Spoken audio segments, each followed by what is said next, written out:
Hello, Guardians. Welcome back to Tower Casuals, the Destiny podcast. I'm one of your hosts, Corey Deering, and on this show with me tonight is my great friend who is extremely tired, just like me, Josh Finney. I don't know what's happening to me tonight. I don't know, dude. It's been a weird week. It's been a weird couple of weeks. It's our first time back in like a month. Yeah. I mean, see what happens when you're gone for a month. I can't do the show anymore. Apparently, can't intro the show. True. Well, I had no control over events, so I know. Man, I did not realize we were almost into December until I saw the Dev Insights blog yesterday, and then today the TWAB came out and they were like, oh yeah, 2 weeks till Renegades, and I was like, god damn, this has to be like the least fanfare that I've seen for a Destiny expansion in years. Yeah, I kind of forgot it was coming out. So soon. Yeah, there's a live stream happening on Tuesday, and I'm just like, yeah, I was gonna ask you if we were gonna record something maybe Wednesday instead of. Man, I definitely not for me, not on Wednesday. Wednesday is Chelsea and I's anniversary, so I will not be around. That's fine. We have been together for 13 years as of Wednesday. It's a long time. It's a very long time. I will not be around. We are going to tell me where you heard this before. We're going to dinner and a movie. Ooh, so it's like high school all over again. It's an affordable date, and she is preparing to have to work all Thanksgiving weekend, and I will be working every day leading up to that. So I will be just getting off work and be completely exhausted. So we're gonna go to a evening showing of the third Knives Out movie. Ooh, yes, Wake Up Dead Man.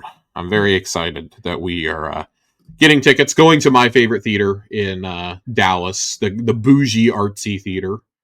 Going there and going to the restaurant where we had our very first date at 13 years ago. Nice. So, because it's right around the corner. So we're going to go there. That is what we are doing next week. So I will not be around unless we record something on a Tuesday. Well, I boss rush on Tuesday, so. They don't need you. I know. It's been an exhausting few weeks, though. I mean, I really haven't wanted to play games for obvious reasons. Finally sat down and started playing some games over the last week, though. Started playing a lot of Outer Worlds. Oh yeah, I just downloaded the second one. Fucking loving it. I'm loving it. I think it's a way better intro than the first one was. It's a lot of fun. It's going to be high on my Game of the Year list. Nice. Speaking of Game of the Year, we had a question about this last week when I was soliciting questions for an Xbox Casuals that I started recording and my heart just was not in, and so I stopped recording like 15 minutes in. Yeah, there. I had questions about Game of the Year.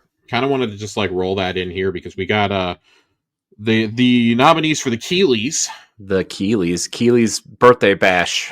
Keeley's birthday bash. Darth Keeley. Is it really his birthday in December? I have no idea. Because I hear people say that. I actually have no idea. But we had a question about how Game of the Year is decided from Jiggly Panda that I wanted to read. I'm gonna go ahead and just I think lead off with that one tonight. I got to scroll back. We were talking so much about Game of the Year. Do you think they should split Game of the Year for this year? Do you think they should split up Game of the Year this year for how many great games we've had? Or do you think there should be multiple Game of the Year based on genres?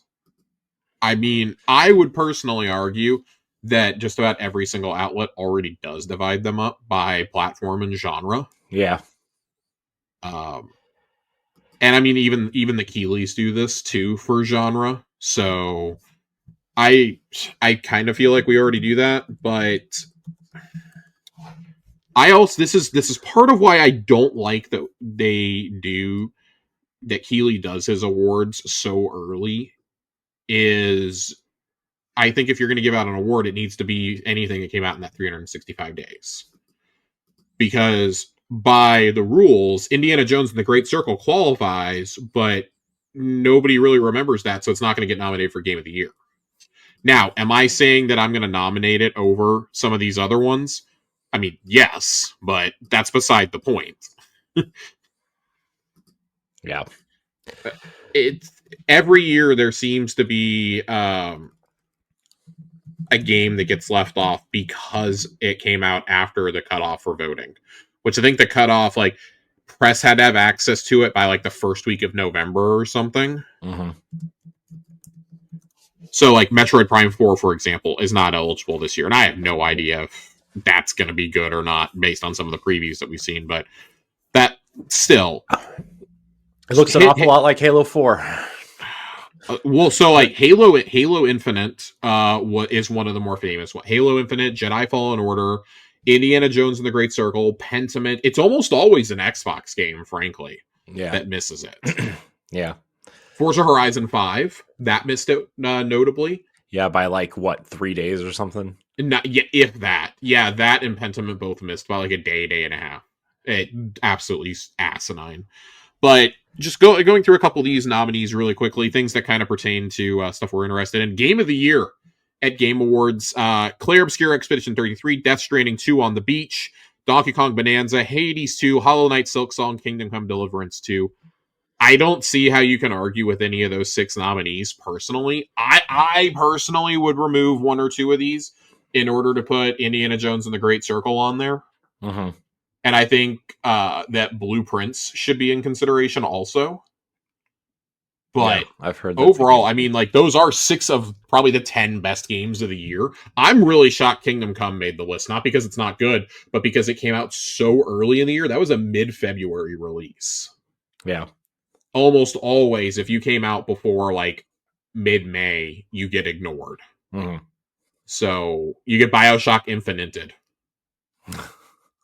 So, and I think from what I've played, I don't know, I'm not super far into it. I'm a handful of hours in. I would probably have had a stronger conversation about Outer Worlds 2. I definitely would have had a conversation about Doom the Dark Ages. Mm-hmm. But again, like, you know, those might just be solid, like, 8.5s, and that's totally fine. Ghost of Yotei, I think, is the big surprise. Yeah, that kind of... I didn't really see it. Was it nominated for, like, anything? Yes, it got nominated for best direction, actually. Oh, okay. And the other one that I saw people talking about in Discord was Dispatch.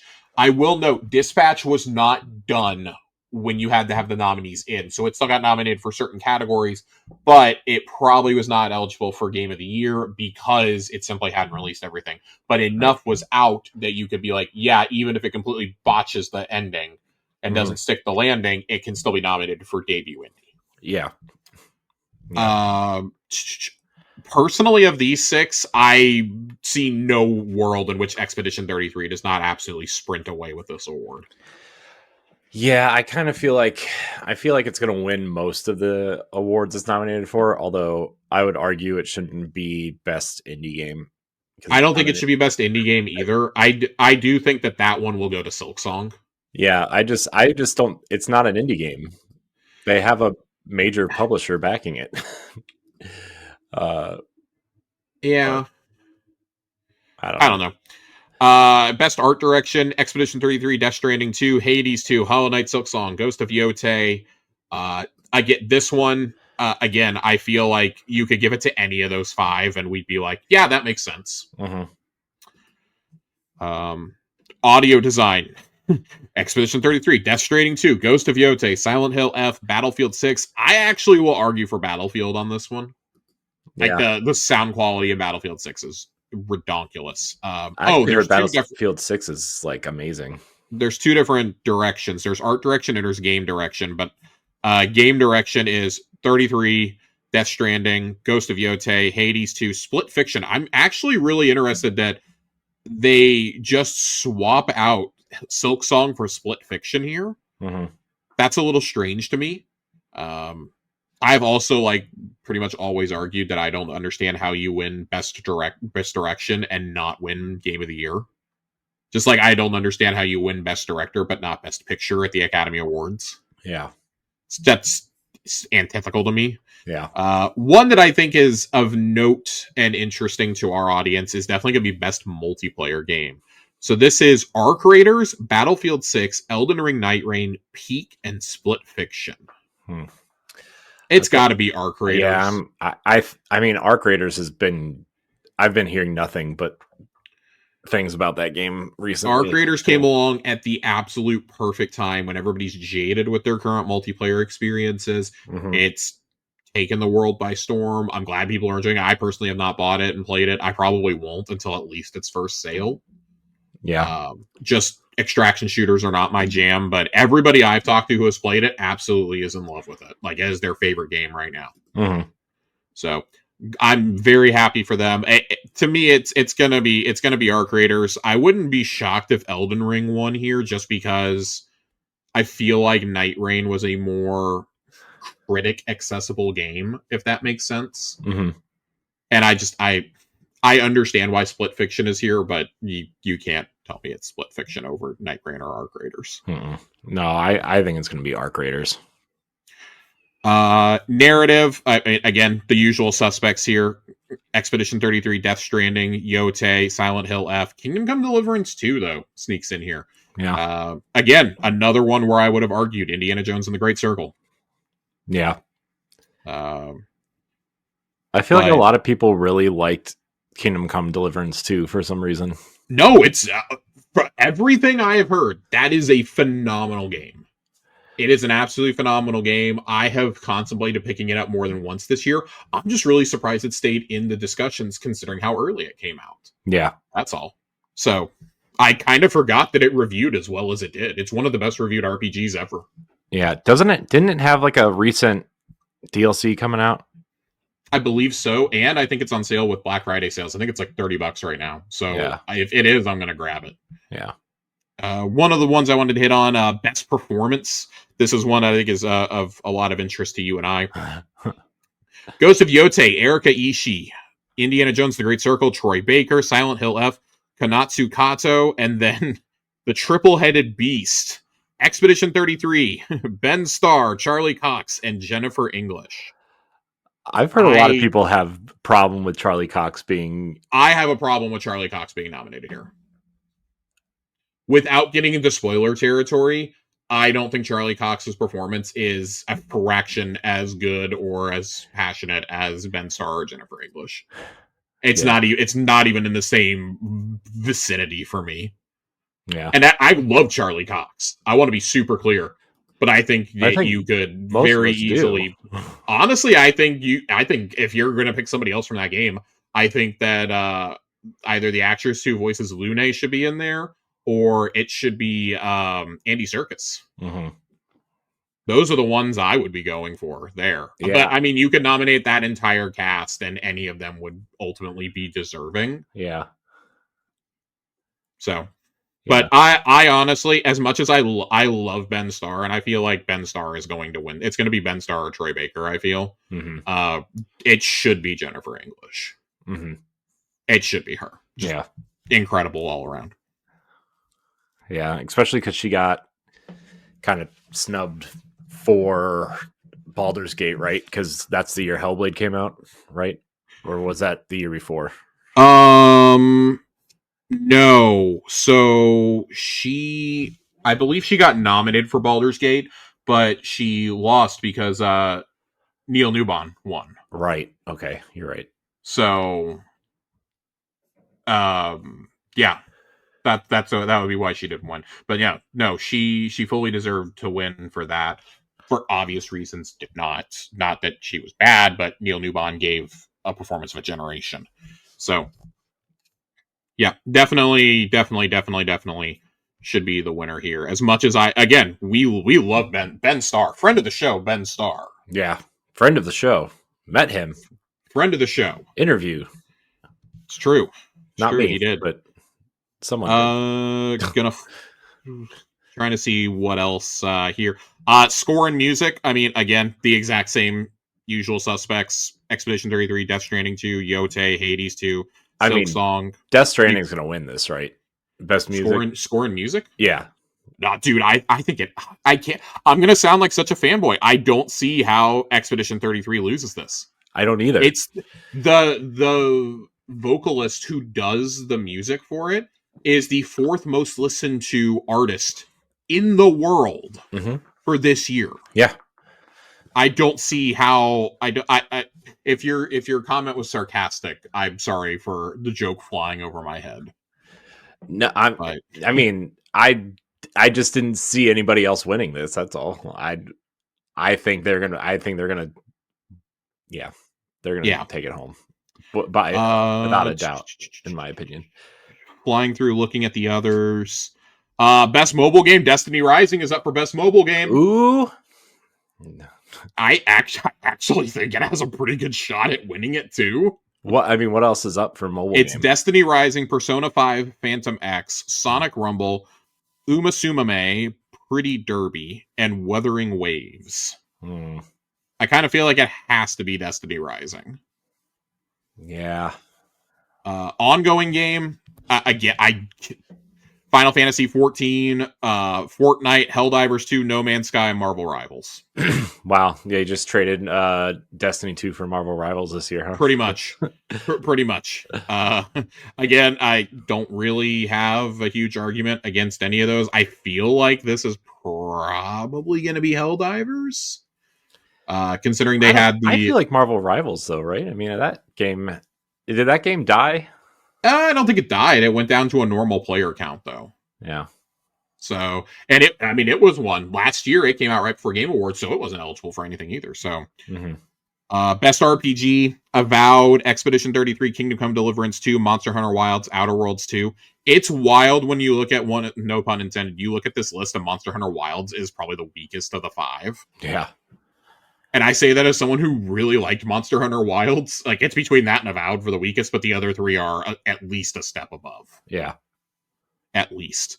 Trying to see if there's a best adaptation. This is actually hilarious to me. Keep in mind, Sonic the Hedgehog 3 came out last Christmas, right?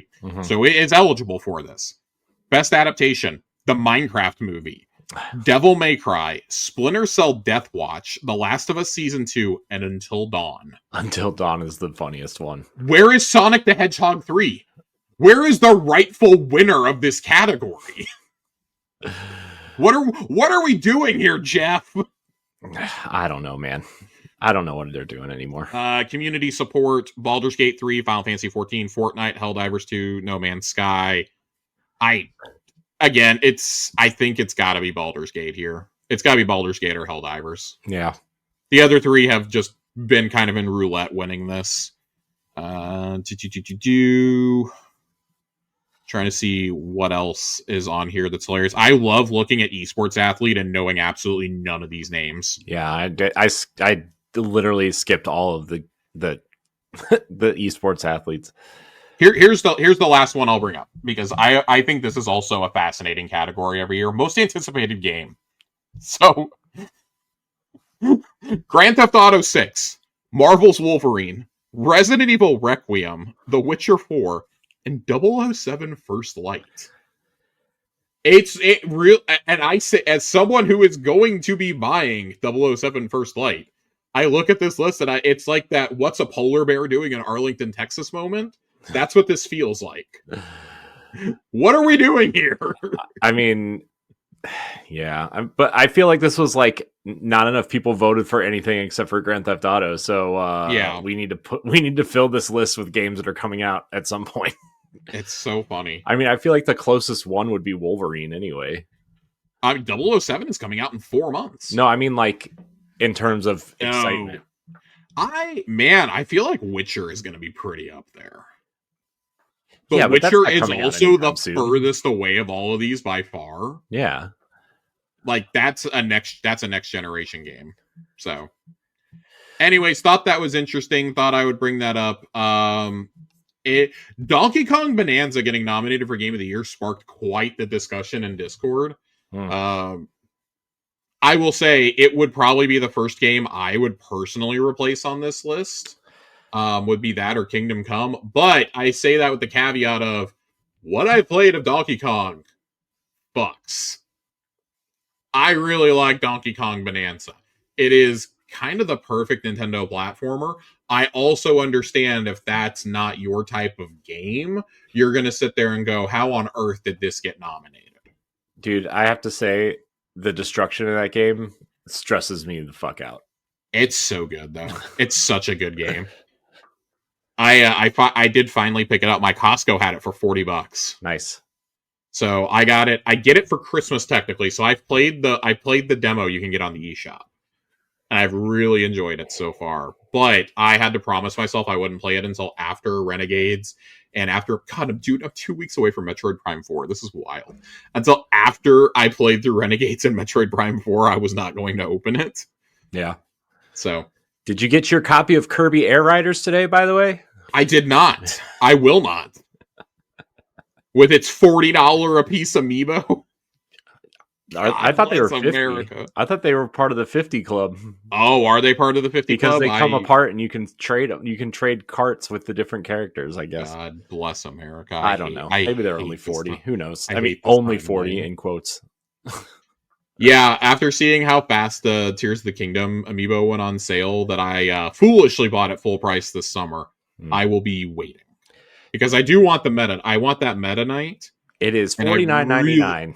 I really want the new Metroid ones, but man, for $40, that thing better do a few other things than sit on my desk. I mean, I have. Also, I need to see if the bike is actually worth a damn game first. I totally forgot that I pre-ordered those amiibo, the Metroid ones. Oh no! And I was like, I pre-order stuff, and then like if I decide I don't want it, like I'll cancel the pre-order. Yeah. Well, work got so busy the last like month and a half. I pre-ordered. You were suddenly like, why the fuck did I spend $100 on amiibo? No, dude, all on the same day.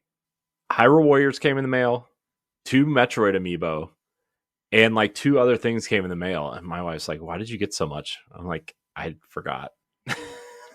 Dude, listen, the Avatar: The Last Airbender Magic expansion came out last week, and it's been disastrous for my wallet. So I can't go out buying any more games right now. I mean, that's fair.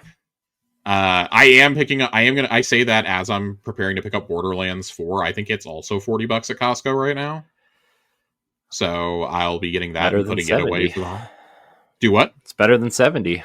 Oh yeah, no. The list of games I'm willing to pay $70 for is getting increasingly smaller. There was a whole discussion we were having about like $70 games with DLC. Like, what's more deserving a game of the year? Is it a $20 indie like Silk Song, or is it a $70 game with DLC like Donkey Kong Bonanza? And honestly, it comes down to your personal preference. Congratulations. Yeah. You know, I'm not going to get into that discussion because this is Tower Casuals. We're 23 minutes in and we need to talk about Destiny stuff. Do we? But we actually do, because there's an expansion coming out in 2 weeks that I've completely forgotten about. Yeah. I didn't forget about it. I just, like you said, I don't remember the last time I wasn't excited for a Destiny expansion.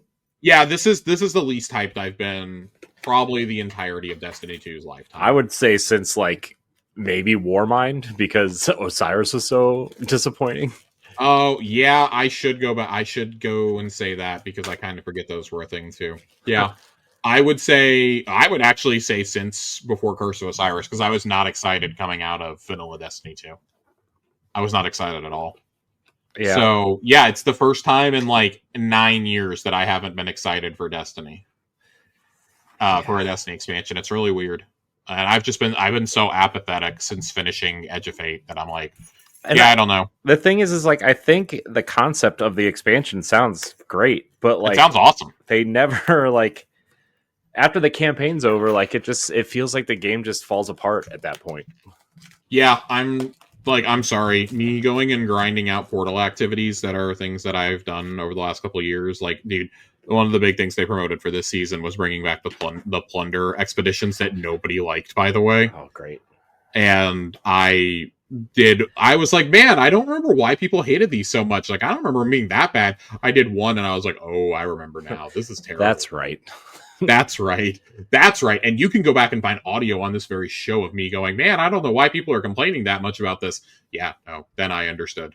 I was stuck in the loop at that point, and also knowing I was never going to touch it again after like week 8. Stuck in the loop. So, let's jump into this content calendar first, and then we're going to tackle the Dev Insight articles. All right. So, focus on quality of life and rewards. On December 2nd and December 9th, we'll continue to apply lessons learned to Renegades and the core game. Some of these changes address longer-term feedback items. Wider access to power progression, especially in expansion content. You'll be able to reach the power cap directly through Renegades activities. Seasonal power and featured gear will carry across seasons. All exotic weapons and armor are now featured, and we are moving power catch-up from a chest needing manual pickup to organic drops. Sign in, play Renegades, catapult to 300 power, play with your friends. Vault capacity and upgrades to ease collection pressure. We've increased vault capacity by an additional 300 slots to 1,000, and we are working on more. In addition, the vault has a revamped filtering system to help find what you are looking for faster. This is a godsend for people on PC. On console, I feel like this is just going to be so tedious. Yeah. But I am really happy. We've been begging for years for more vault space. It should never have had to get to this point. Nope. It should never have had to get to this point. Also, but if you fill up all 1,000 slots, like we just need to have an intervention, I think. We need to talk. We really do need to talk. There's sorting features, tier slots, power from highest to lowest, blah, blah, blah, blah, blah. My favorite change, though, universal exotic armor ornaments, Corey. Ooh. Players may now apply any exotic armor ornament of the same class and slot to exotic armor in PvE activities. Armors will continue to show their base aesthetic in PvP to avoid confusion in combat. Oh my sweet Jesus, dude. I'm so happy. My inability to not spend Bright Dust on every fucking ornament known to mankind is finally going to pay off. I'm so excited about this. Finally, a use for the Blight Ranger helmets. Jeez. I bought these 3 years ago knowing they would be worth something. I'm so excited. So excited.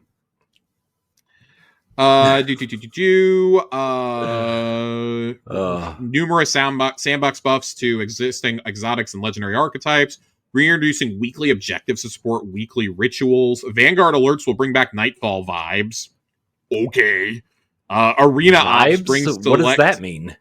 Dude, I don't fucking... Why not just... Vibes? Guys, we had a name. The Nightfall.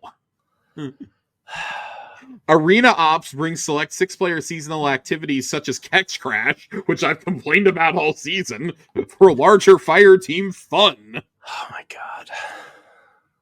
So, I have to note this. They do at least show in the mock-up that Sunless Cell is coming back. You know, the strike that was put in for 3 months and then taken right out of the game. There's going to be Vanguard orders. They're like weekly objectives and quests and whatnot you can do. For Bright Dust, for extra drops, extra XP, the weekly rewards tab is getting way bigger. I think it's 30. It's like 30 slots now. So I kind of like that. Arena Ops. That's what we were just talking about. That the 3 that they give as examples here. Oh boy, Corey. Oh boy. Catch Crash. Nightmare Containment, which if you don't know what that is, judging by this screenshot, that is the thing that's in the Castellum of the Leviathan that we all liked so much. And Astral Alignment, which is the thing in the Dreaming City from Season of the Lost. Great. Where you're jumping the ley lines. So fun. So fun.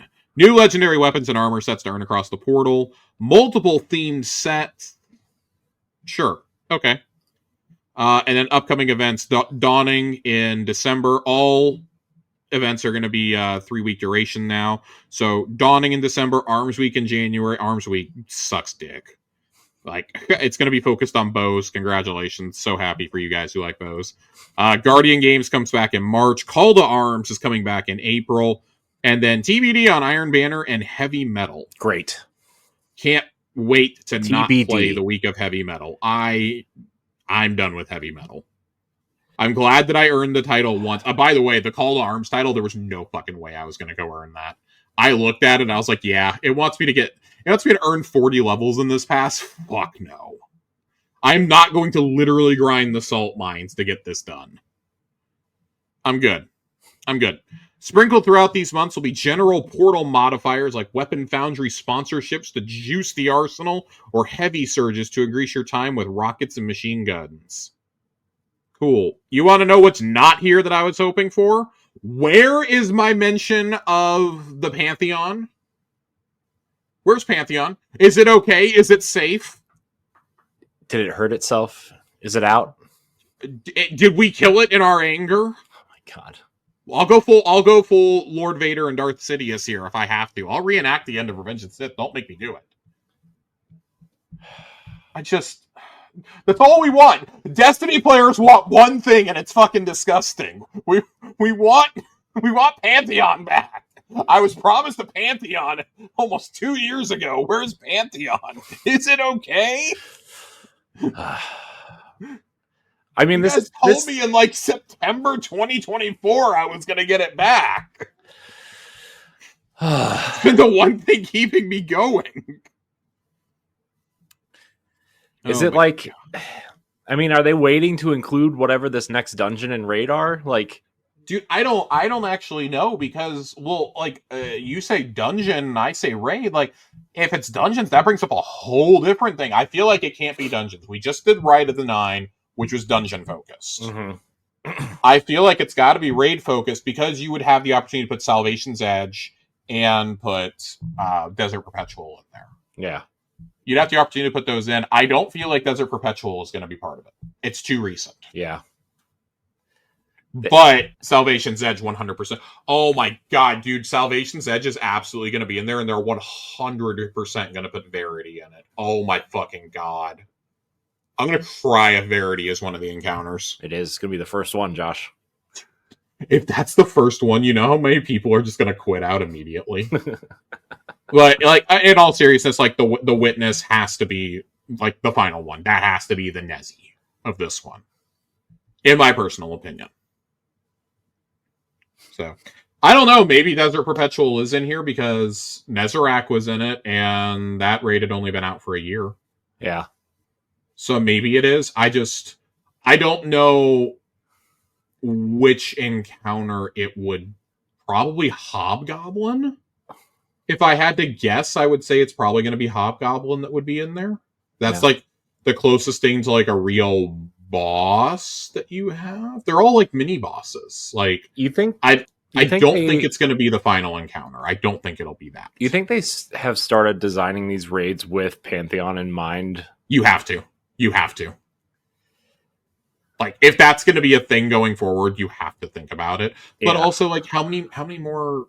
Like, this is a really depressing conversation to have, so we're not going to have it tonight. But, like, realistic, how many more raids and dungeons are there going to be? Like, the Sony earnings call a couple weeks ago was not good. I know. They lost $200 million on... They said they have lost at least $250 million on the Destiny franchise alone since buying Bungie. That's a lot of money, dude. They had been led to expect to make roughly $1 billion in profit. That's the budget for The Last of Us Part 2, man.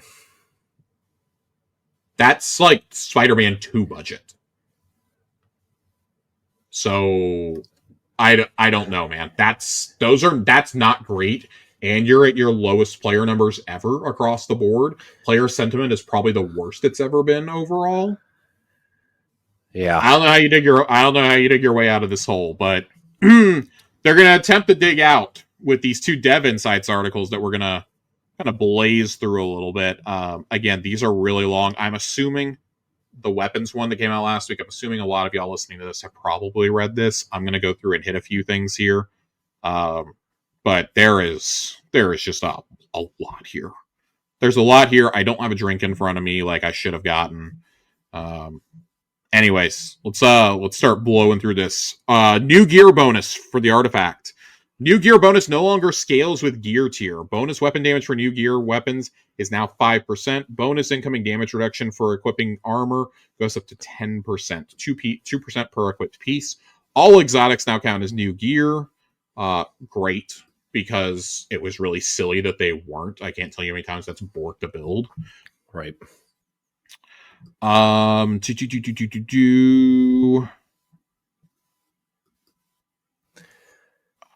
Ammo system. In PvE, we want to focus on 3 main things: giving support and objective players more ways to earn ammo that don't rely on getting kills directly. Thank you. Fixing some bugs with specific weapons that are making it harder to earn ammo, and increasing a handful of exotic weapons and weapons archetypes' usability by shifting their ammo economies. We also need to bring down a handful of performance outliers by a small amount. So Ammo Scout modifiers are back on helmets, which will spawn an ammo brick for your allies whenever you fill up your corresponding meter. The amount of ammo in the brick is dependent on the number of scout mods you equip. I love that. This is something that screams higher end gameplay to me. That screams Pantheons, contest dungeons, contest raids, things like that. That's what this screams to me. Ability assist will now generate a small ability of ammo meter progress. Good. Granting buffs, radiant overshield, etc. To allies will grant a small amount of ammo meter progress when they land final blows while buff. Again, great move. Fix an issue where machine guns and Lord of Wolves were getting less ammo than intended from scavenger mods. Increased heavy burst slug shotties and rapid fire shotguns ammo economy amounts. Reduced the following weapons subfamily amount per brick amounts. Micro missile pulse rifles. We're looking at you, Mint Retrograde. And then lifetime of ammo bricks in the Crucible that drop will go from 30 seconds to 60 seconds. That way, like if you die like immediately, you won't lose out on your brick. You can still get back to it.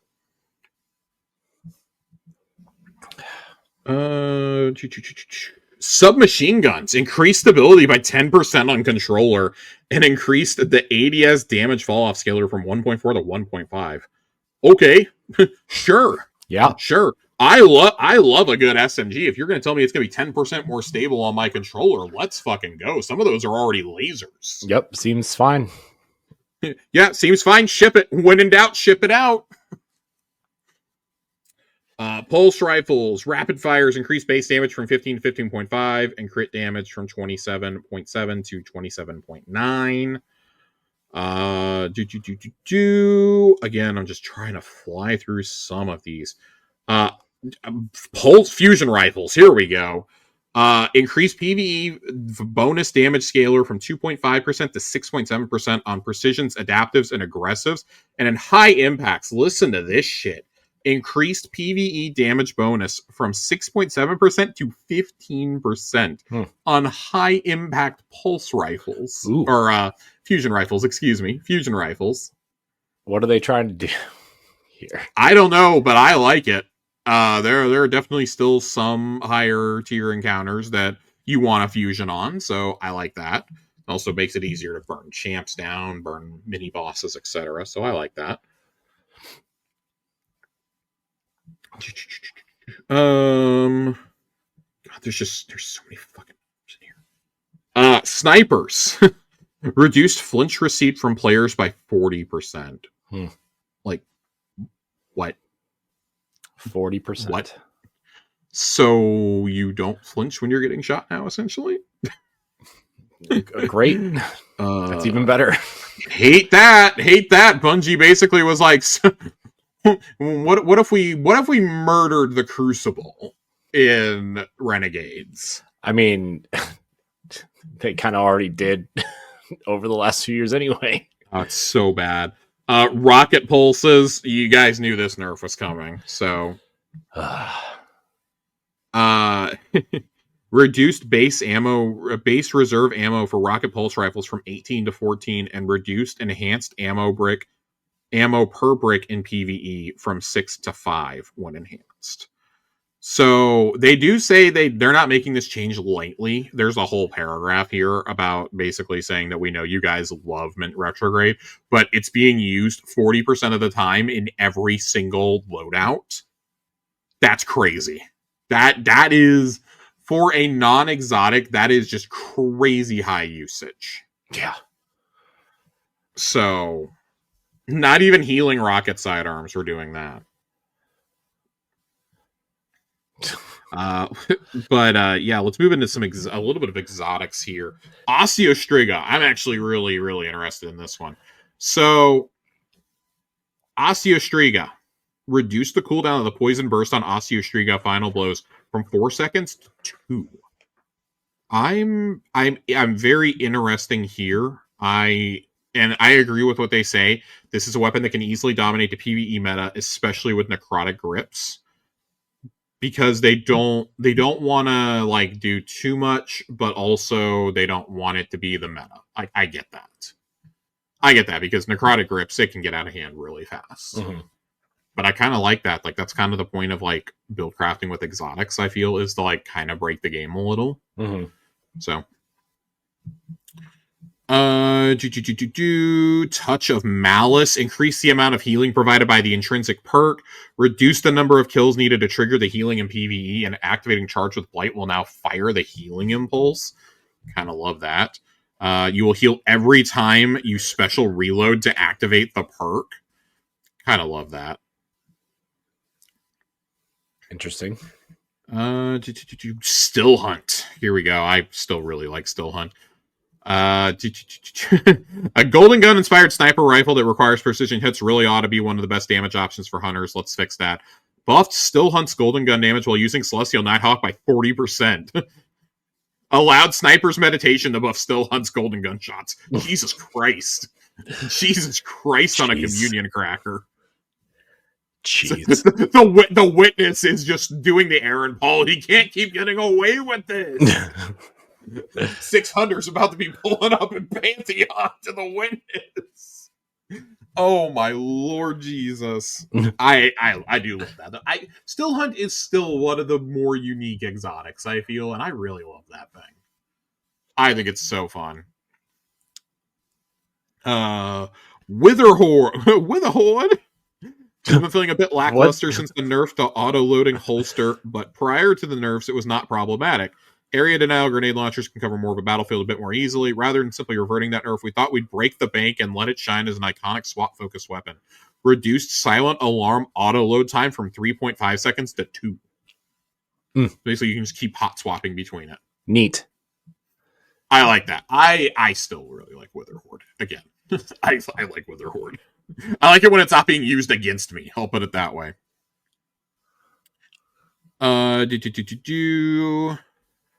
Looking to see if there's anything else that we need. Izanagi's Burden special reload now once again scales with reload special stat. That's cool. They're doing a lot to Tessellation. Deathbringer reduce the spread of the secondary cluster munitions after they're created. Okay, so a little bit more focused chaos. Make it a bit more predictable to hit targets directly under where you choose to deploy the clusters. Thank you. Thank you. Some of us who would see those boss strat videos were having problems. It's me. I'm people.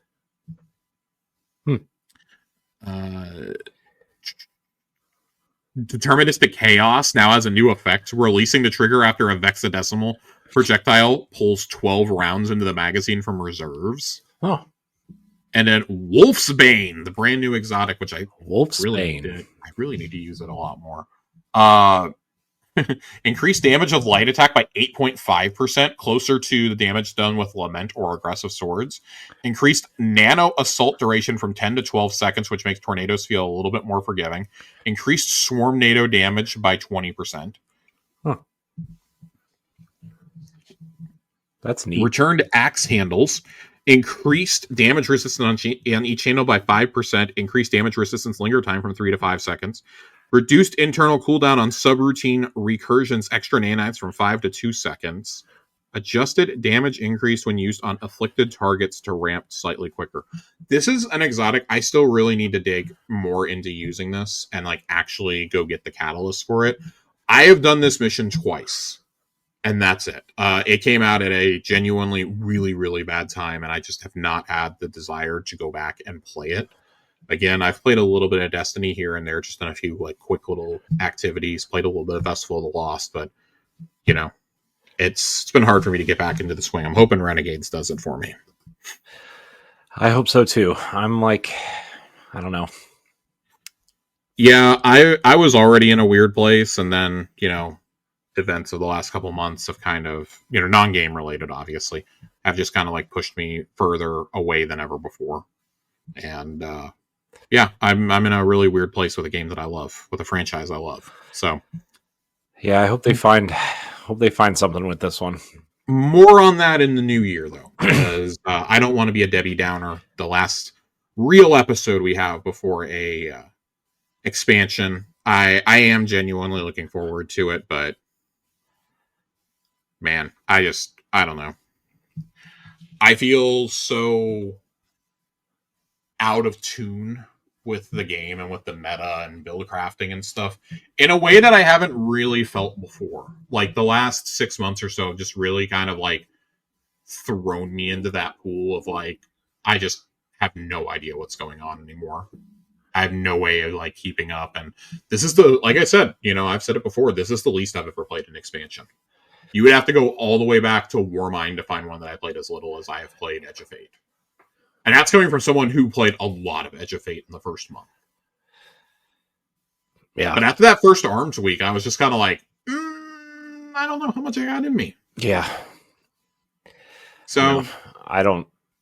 And then, Ash and Iron really just. Dude, I think the last time. I turned it on a couple weeks ago just to shoot some stuff, but like, I think the last time I meaningfully played Destiny was like a week after that mission where you have to climb through the tower and shoot the Vex for no apparent reason. Oh yeah, the intro to the season story mission that, like, by the way, they never really expand on. Yeah, I know. Like, I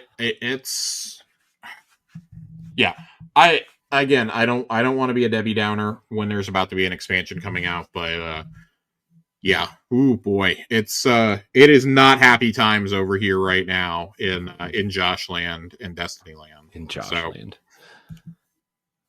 All right, let's jump a little bit into this exotic armor tuning piece that we got yesterday. Excuse me.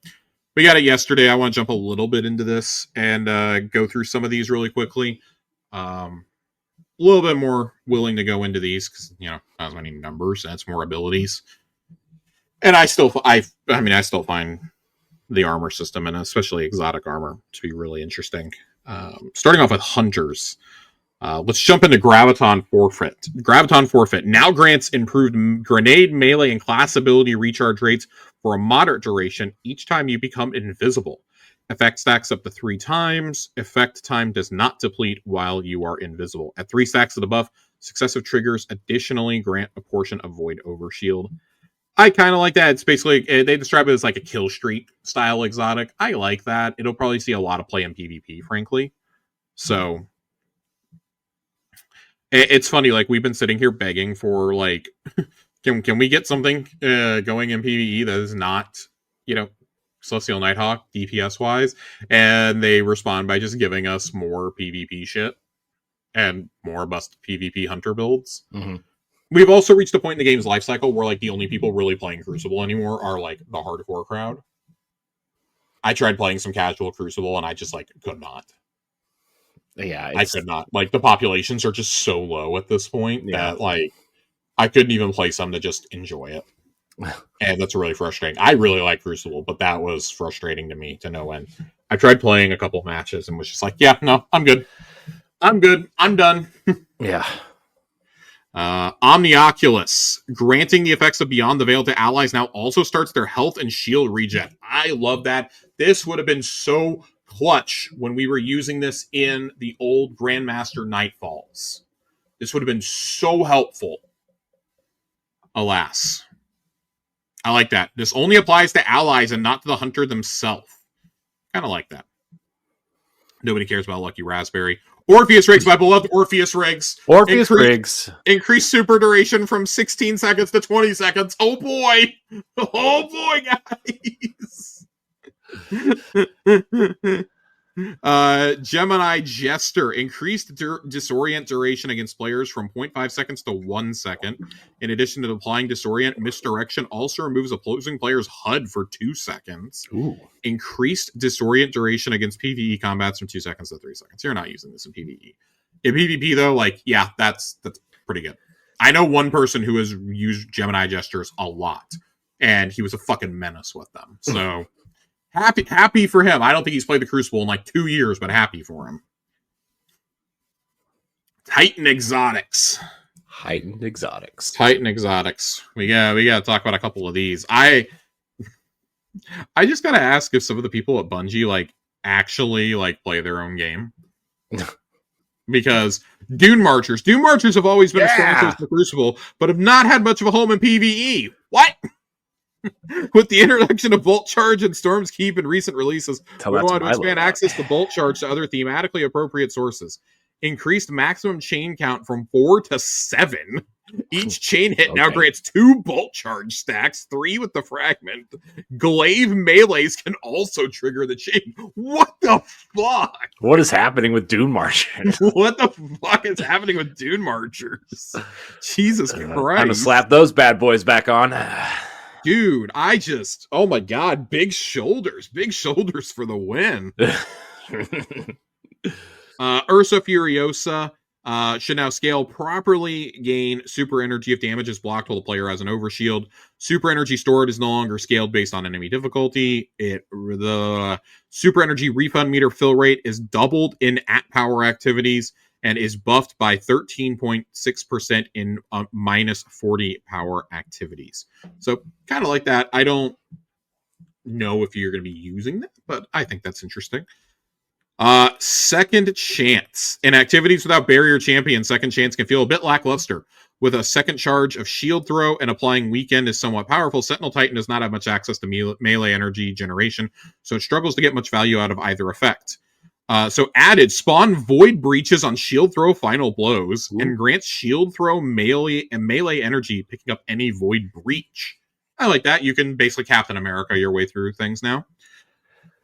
Shield throw now also weakens with this exotic equipped. And fixed a bug where anti-barrier shield throw melee would not bounce to more than 2 targets. Love it. Love it. Second chance. We really are giving it a second chance. I like that. Corey, I think you like this one. Armamentarium. Yeah! While a second grenade charge is somewhat powerful, it's hard to justify choosing Armamentarium over an exotic that gives ability energy in today's sandbox. So now grants 10% grenade energy on weapon final blows. Ooh. Now reloads the player's equipped weapon when using a grenade ability. I like that. I think that's a fair trade-off. Yeah. I like that. That's nice. Lion Ramparts now allow shooting while ADSing while in lift. Holy shit. Jeez. That with oh my god, Manticore. Oh my Jesus. Jeez. Yeah, any air assist weapon. Yeah, I kind of like that. And then Peacekeepers. Increased mobility bonus from 25 to 30. Re-added ability to swap load SMGs. All right, but we got to get to the Warlocks. The Warlocks have some dummy things going on. All right, Nothing Manacles. Charged scatter grenade ability, faster final projectile speed, and now spawns additional scatter seekers on scatter grenade kill, and the effect can chain. Love that. Briarbinds now need fewer kills to max out the Void Soul damage bonus, decreased from 4 to 6. And the Briarbinds Void Soul now does more damage based on the amount of time it has been deployed on target, up to 30% more damage after 10 seconds. I like that. I think that makes Briarbinds fun. Yeah. Winter's Guile. Melee and finisher final blows grant bonus melee damage. Melee final blows grant 1 stack. Finisher final blows grant 3 stacks. Max is 10 stacks for 400% plus melee damage. Stacks are lost 1 at a time, last 4.5 seconds. Once you reach 10 seconds, immediately gain 1 melee charge and enter Warlord's Rage. When you activate your melee ability, you have 10 seconds to activate the Rage. While enraged, gain dramatically increased melee regen speed, gain faster melee speed, melee damage bonus increases to 500%, lasts 10 seconds, lose all stacks once it ends. That could be just stupid fun. They basically are calling this a newer version of Worm God Caress but for Warlocks. Jeez. I think that could be so much fun. Could be. This could be really cool. Many are saying this could be cool. Warlock, and then Mododoxia. Warlocks have long asked for a super damage increasing exotic alongside the likes of Curious or Celestial Nighthawk.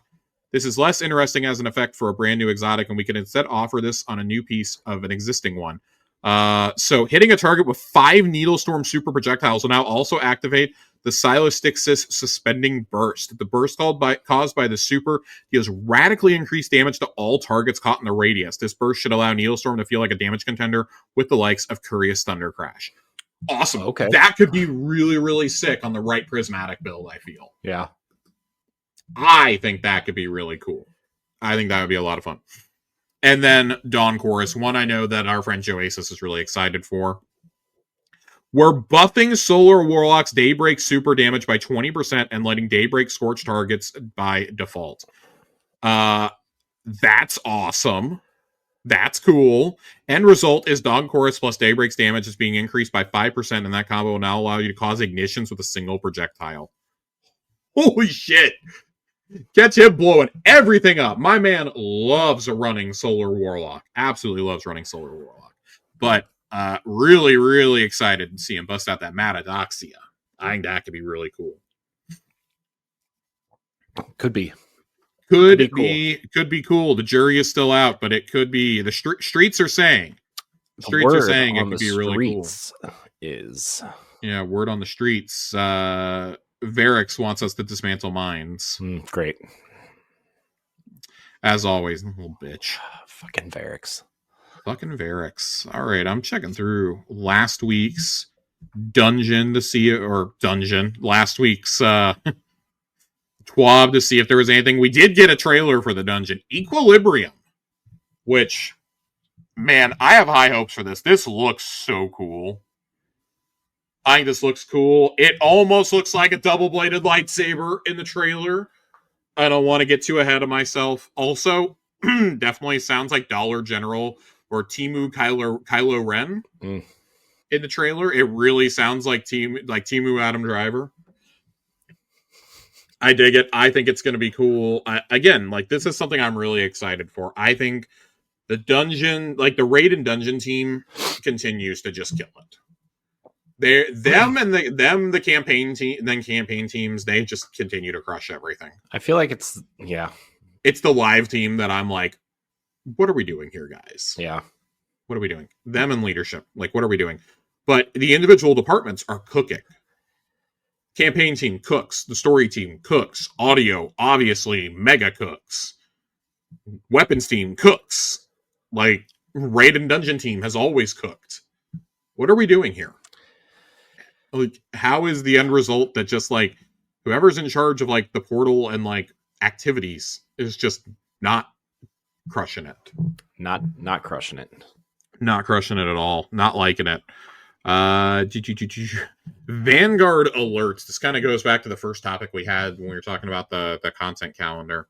So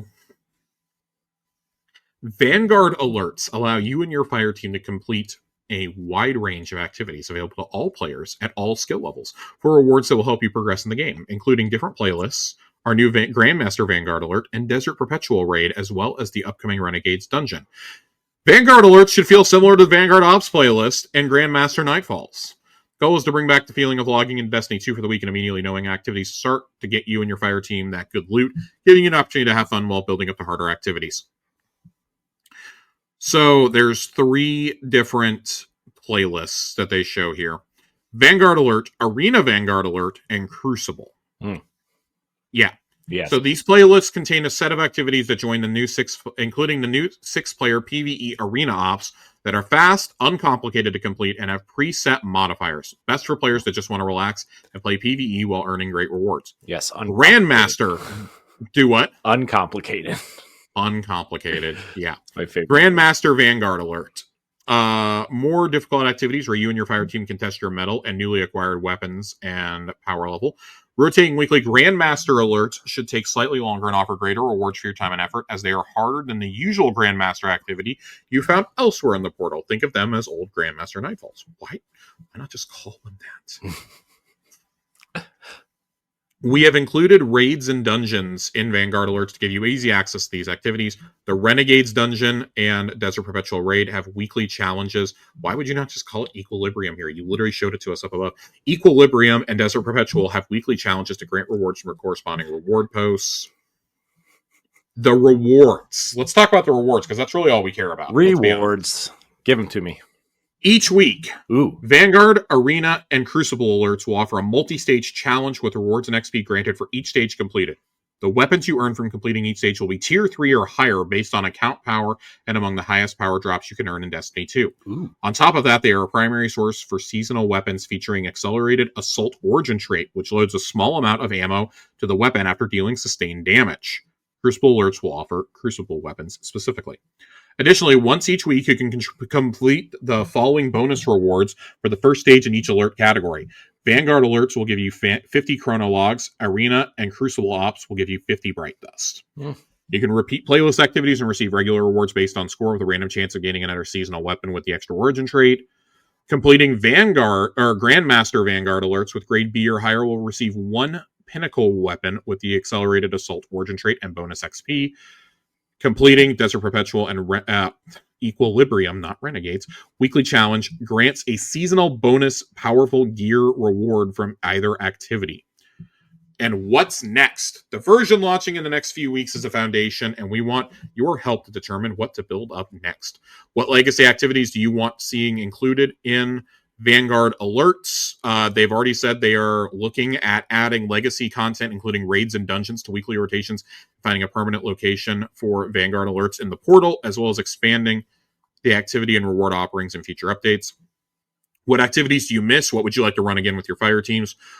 And where would you expect to find the easiest access to it in the portal? I don't know, maybe a big ass button that says Vanguard, on the map. Put that big V logo on there. Dude. This is needlessly complicated. The portal sucks. The portal sucks. I'm not even going to talk about Call to Arms. I need to play some more Call to Arms, and then I'll talk about it. But what I played of it, I did not enjoy. And I played it before any of the updates to it. I played it like the first day or two. Did not enjoy, did not go back. I will go back now that we've had so many changes deployed over the last 2 weeks. I don't know if this is going to extend through next week, so I'm going to have to make sure I play some this weekend. Right now, not really digging it. I got a God Roll crossbow on the first chest I opened, and it was tier 5, so I went, okay, I guess I'm done. But this is, and all joking aside, this is a really good way to level up your alternate characters, like really, really fast. So I do appreciate that. As A1 Johnny was reminding me, and I forgot to level up and get gear for my characters from something else you were able to open on all your characters. And I was like, oh, I forgot to do that. So I always forget to open up the chests that they give us for free on all my alts. I mean, I don't really play them. I've played a little bit of Warlock this season, but that's it. So. And we are getting a full Renegades launch trailer on Tuesday, obviously. Really interested to see how that goes. I mean, again, I'm cautiously optimistic. I think like what they're doing with this storyline and the bounty hunting and things like that, that actually really gets me interested. I think I will probably try to do a reaction of some kind next week. I just don't know when it'll be. I might do it Tuesday as soon as I get home from work. Do it. And I've had a chance to watch it. Because I won't be able to watch in real time. I'm going to have to watch on my lunch break. So I'll be seeing it about an hour after everybody else. But I'm going to try to watch it. And I'll do like a quick 15, 20 minute thing. But at this point, I kind of just want to save my impressions for the review. This is also the first Destiny release I'm not planning to take off work for. I can't tell you the last time I did. I don't think I've ever not taken off work for a Destiny release. Even going back to Rise of Iron. The only one I legitimately never did it for was Curse of Osiris and Warmind. I did not do it for those two. Every single other one I've been there day one. I took a personal day every single day. Or I cut class because originally Destiny came out when I was in college. So it's a really sobering feeling thinking about that and thinking such a huge chapter of my life is kind of dwindling down. But again, I think that's a conversation for after the holidays. For now, I really do want to try and get excited for Renegades, more excited than I am. It seems like, Datto and Fallout and a few others. I think Frostbolt were all up at Bungie earlier this month. The everybody had a family vacation they went on at the same time and had to suspend their streaming for 4 days to go up there. I appreciate those jokes. Yeah, you know, the always. Destiny family. Yeah, it is a family vacation of sorts. And I don't want to be like over dramatic, but I feel like this is the first time that like I've been asked this by a few people that like don't know me super well, like maybe like in my personal life don't know that I host a Destiny pod, mainly people at work who but know that I'm a gamer and I like Destiny. Mm-hmm. They're like, man, do you think this is it for Destiny? And I'm like, it feels like the hour is nigh. It's a lot closer than I thought it was going to be when I started Edge of Fate. They better hope Marathon hits, dude. I can't even get in the Marathon right now. I'll be here for like another 30 minutes, and look, your boy is... I think Marathon's lucky that Arc Raiders came out first, in my opinion. I think Marathon is insanely lucky that it got delayed. Yeah. Because imagine Marathon coming out and then Arc Raiders coming out a month later. Oh my gosh, dude. Arc Raiders would have ate its lunch. It would have ate its fucking lunch. Marathon would already be dead. That may be a little over dramatic. Yeah, I have thoughts I cannot necessarily share on this show about a certain extraction shooter of the 3-player variety from a beloved studio, The Division. Yes, the Division 2, and it's like 15th expansion. I'm kidding, it would be like your third, but still. I can't believe that game's still alive either. I can't either. I played the new expansion a couple months ago, and I was just like, "What the hell?" The Brooklyn one? Yeah. I was convinced to buy. I didn't even buy Brooklyn. I bought the Warlords of New York one first, and I was like, "Oh, yeah." I was like, that was exactly my reaction. I was like, "Oh, brother, what is this? What's that, brother?" Oh, okay. Yeah, I did not enjoy it. I enjoyed that. I enjoyed playing that about as much as I enjoyed watching Cooper Flagless Dallas Mavericks basketball last night. Mm-hmm. Only a true sicko enjoys this. I saw your tweet, by the way, that they're open to trading what's his face? Street Clothes? Anthony Davis? Yeah. It's time. It's time. Cooper Flag has played in more games than Anthony Davis since the Luka trade. I can't do this anymore, Corey. I can't do this, but Nico Harrison is gone. Hitler is dead. It's all good. It's all good. I can't do this, but I need to wrap this up. I actually really need to go take some medicine really badly. It has been raining here all day. My bones are aching. For those of you who don't, I have arthritis in my legs, and I am like slowly dying over here. So this is a really short episode tonight, and I apologize. You're going to get another short one next week, and then a big blowout for Renegades, though. Well, next week's Thanksgiving. I know. I'm going to do a really quick short thing after the Tuesday thing, and then it's Renegades week. Yeah. So. Yep, it sure is. It sure is. It's happening, they say. Josh, I have to ask you one more question before we wrap What's up here. How do you feel about The Mummy 4 with Brendan Fraser coming back? I hate you. Get me out of here. I'm actually very excited. I know, me too. All right, let's get out of here. I want to thank everybody out there for watching and or listening to this episode of Tower Casuals. We're back together again. Reunited, and it feels so good. I will not attempt to sing it. Please don't. For everyone. Our listeners don't deserve that. Yeah. We don't need any more unsubscribers. So, yeah, everybody out there, thank you so much for watching and or listening. Like, subscribe, share, rate, and review wherever you listen. Josh, thank you for your time tonight, as always. Always. Join the Discord. Thank you so much for watching and or listening. Until next time, we love you. Goodbye. I think I thanked you 3 times. That's okay.